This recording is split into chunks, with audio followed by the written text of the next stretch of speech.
how to shift into 4 low. In the past, I always had trouble shifting into 4 low. Every time my gears would grind, which tells me I'm doing something wrong. Well, I was out in Moab on the trails.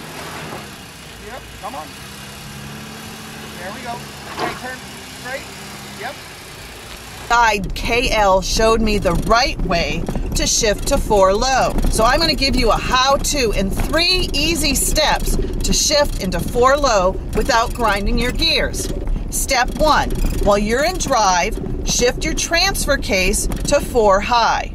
Step 2, once in 4 high, shift your transmission shifter into neutral. Step 3, now shift your transfer case shifter from 4 high through neutral to 4 low.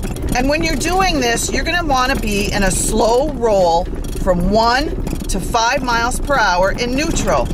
Remember, shift quickly, don't drag it out. There you go, a Jeep Mama how-to. 3 easy steps to shift your transfer case to 4 low.